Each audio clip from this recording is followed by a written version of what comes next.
துப்பாக்கி குண்டுகள் முழங்க காவல்துறை மரியாதையுடன் கோவை போலீஸ் இன்ஸ்பெக்டர் உடல் அடக்கம். கிராமமே சோகத்தில் மூழ்கியது. கோவை பீளமேடு காவல் நிலையத்தில் சட்டம் ஒழுங்கு இன்ஸ்பெக்டராக பணியாற்றி வந்தவர் நடேசன்.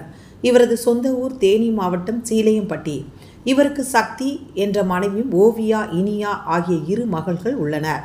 மூத்த மகள் ஓவியா பல் மருத்துவ படிப்பு 2ஆம் ஆண்டு படித்து வருகிறார்.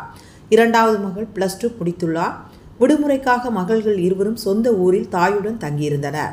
இந்த நிலையில் தனது மூத்த மகளின் பிறந்தநாள் நிகழ்ச்சியில் பங்கேற்பதற்காக நடேசன் 2 நாள் விடுமுறை எடுத்துக்கொண்டு நேற்று முன்தினம் கோவையிலிருந்து தனது சொந்த ஊருக்கு சென்றார். பின்னர் அவர் தனது மகளின் பிறந்தநாள் நிகழ்ச்சியில் கலந்து கொண்டு மகிழ்ச்சியுடன் கொண்டாடினார். இன்று வெள்ளிக்கிழமை பணிக்கு வர வேண்டும் என்பதால் அவர் நேற்று பிற்பகலில் கோவை வருவதற்காக புறப்பட்டு கொண்டிருந்தார். மாலை 4:30 மணி அளவில் அவருக்கு திடீர் மாரடைப்பு ஏற்பட்டது. குடும்பத்தினர் மற்றும் உறவினர்கள் அவரை சிகிச்சைக்காக தேனியில் உள்ள மருத்துவமனைக்கு எடுத்து சென்றனர். அவரது உடலை பரிசோதித்த டாக்டர்கள் திடீர் மாரடைப்பால் ஏற்கனவே இறந்துவிட்டதாக தெரிவித்தனர்.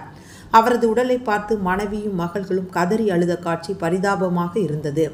இவர் 1999ஆம் ஆண்டு தமிழ்நாடு காவல்துறையில் சப் இன்ஸ்பெக்டராக பணியில் சேர்ந்தார். பின்னர் பல்வேறு பகுதிகளில் அவர் பணியாற்றினார். தொடர்ந்து இன்ஸ்பெக்டராக பதவி உயர்வு பெற்று மதுரை, பொள்ளாச்சி, போத்தனூர், கரும்புக்கடை ஆகிய காவல் நிலையங்களில் பணியாற்றினார்.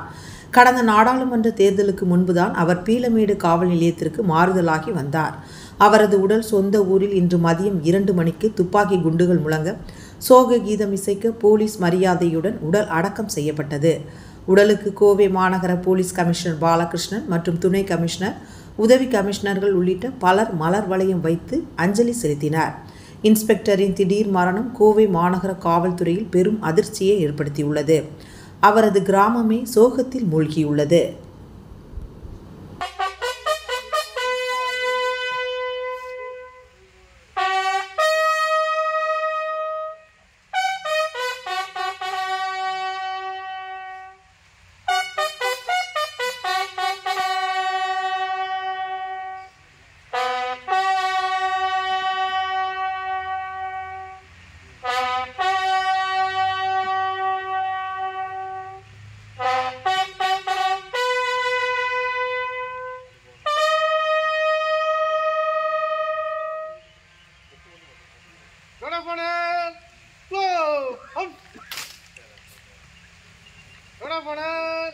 Order!